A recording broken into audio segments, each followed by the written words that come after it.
नमस्कार बच्चों, आप सभी का स्वागत है आपके अपने YouTube चैनल होम साइंस में, जहां पे आज आप सभी देखने वाले हैं MA third semester home science की क्लास। ओके, ये MA थर्ड सेमेस्टर की क्लास है। जैसा कि आप सबको पता है, इस समय आपकी थर्ड सेमेस्टर की रोज़ाना क्लास कौन सी चल रही है? पेपर 4 की। ठीक, तो इससे पहले कुछ क्लासेस स्किप हो चुकी हैं, लेकिन आपका सिलेबस पूरा कवर कराया जाएगा। जो पहली बार जुड़े हैं वो पहले चैनल को सब्सक्राइब कर लें, वीडियो को शेयर करें, लाइक करें, फिर उसके बाद हम लोग टॉपिक पर चर्चा करते हैं। ठीक, तो जैसा कि आप सबको मैंने बताया था, MA थर्ड सेमेस्टर में पेपर 4 का नाम क्या है? पेपर 4 का नाम है बच्चों आपका guidance and counselling children with special need. ठीक, जो मार्गदर्शन और परामर्श है उसे जो विशेष ज़रूरत वाले बच्चों के लिए किस तरह से नीड है, आवश्यक है, हेल्पफुल है। ठीक, ये सब आज आपका पेपर 4 रखा है। ठीक, तो इसमें मैंने पहले वाले सेशन में परामर्श के सिद्धांत कंप्लीट कर चुके हैं। जी हाँ, यहाँ पे आप देख पा रहे हैं परामर्श के सिद्धांत दिया गया है। जो इससे पहले सॉरी बच्चों, जो इससे पहले वाला वीडियो देखे होंगे, इसके आगे भी पढ़ाए हैं और परामर्श के सिद्धांत पे हमने इसे स्टॉप किया था। ठीक, इससे पहले वाला सेशन। तो आज का सेशन इसके आगे हम लोग स्टार्ट करेंगे। इससे पहले जो पहली बार जुड़े हैं, चैनल को सब्सक्राइब करें, वीडियो को शेयर लाइक अवश्य कर दें।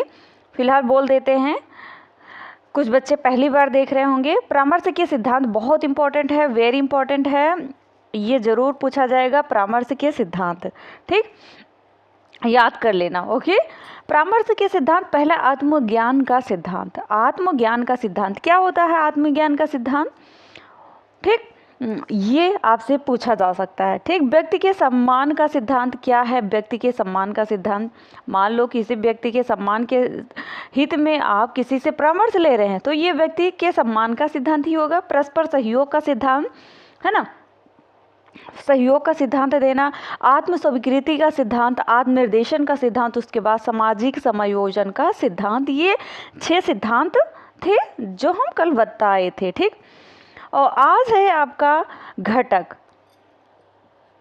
ठीक, जो पहली बार जुड़े हैं चैनल को सब्सक्राइब करें, शेयर लाइक जरूर कर दें। ठीक, तो परामर्श के 3 प्रमुख घटक होते हैं। कितने होते हैं? 3 होते हैं, 1 2 3। ठीक, याद कर लेना। पहला होता है परामर्श प्राप्तकर्ता। इससे पहले बच्चों, आप सभी को न्यू वर्ष की हार्दिक शुभकामनाएं। आप सभी के लिए इस वर्ष बहुत सारे शुभ कार्य और आपके घर में शुभता का आनंद दें और आप सब हमेशा खुश रहें। अपने लक्ष्य को इस वर्ष जरूर प्राप्त करें, यही मेरी आप सभी के लिए कामना है। नव वर्ष की हार्दिक शुभकामनाएं। जो परामर्श प्राप्त करता होता है, जिसे सलाह दी जाती है, ठीक, ये फर्स्ट होता है, जिसे सलाह दी जाती है। सेकंड है परामर्श दाता, जो सलाह देता है। एक दाता होता है जो देता है, एक कर्ता होता है जो दी जाती है, जिसे दी जाती है। प्राप्त करता मीन जो आप मान लो हम दे रहे हैं परामर्श, आपको दे रहे हैं इस पेपर 4 के बारे में, कोई भी एडवाइस दे रहे हैं, आपको पढ़ा रहे हैं, आप हमसे पढ़ रहे हो, अर्थात आप हमसे प्राप्त कर रहे हो, इसलिए आप प्राप्त करता हुए और हम दाता हुए, मीन आपको हम शिक्षा दे रहे हैं। ठीक, उसके बाद समस्या उद्देश्य का निर्धारण, जैसे कि मुख्य कठिनाइयाँ आपके सामने इस समय कौन सी कठिनाई है? आपके पास बुक नहीं उपलब्ध हो पा रही है पेपर 4 की, तो ये आपके लिए बहुत बड़ी कठिनाई है, लेकिन हम इसे सॉल्व कर रहे हैं। ठीक, आपको पढ़ा रहे हैं। ठीक, ये 3 होते हैं प्रमुख घटक। मैंने अपनी भाषा में समझाने का प्रयास किया है, जो आपके सम्मुख है। आई होप आपको ठीक लगा होगा। और जो पहली बार जुड़े हैं, चैनल को सब्सक्राइब अवश्य कर लें। उसके बाद परामर्श के प्रकार बच्चों, वेरी इंपॉर्टेंट है, वेरी इंपॉर्टेंट। ओके, इसे याद कर लेना, बहुत ही महत्वपूर्ण है परामर्श के प्रकार, क्योंकि आपका यूनिट 2 में दिया गया है टाइप ऑफ काउंसलिंग। ओके, तो परामर्श के प्रकार जो होते हैं, आइए जानते हैं। परामर्श बच्चों, सब लोगों की कठिनाइयाँ अलग अलग तरह की होती हैं। आपकी कोई अलग कठिनाई है, किसी और की कोई अलग कठिनाई है। आप रिसर्च मैथडोलॉजी बहुत अच्छे से पढ़ पा रहे हैं, कोई है कम्युनिटी डेवलपमेंट नहीं पढ़ पा रहा है ना। तो ये अलग अलग समस्याएं होती हैं। ठीक, कठिनाइयाँ अलग अलग तरह की होती हैं, अतः परामर्श भी भिन्न भिन्न तरह से देना पड़ता है, जो इस प्रकार से हैं। ठीक, पहला है निर्देशात्मक परामर्श, दूसरा है अनिर्देशात्मक परामर्श, तीसरा है सर्वग्राही परामर्श। ये 3 परामर्श होते हैं मुख्यतः, ठीक।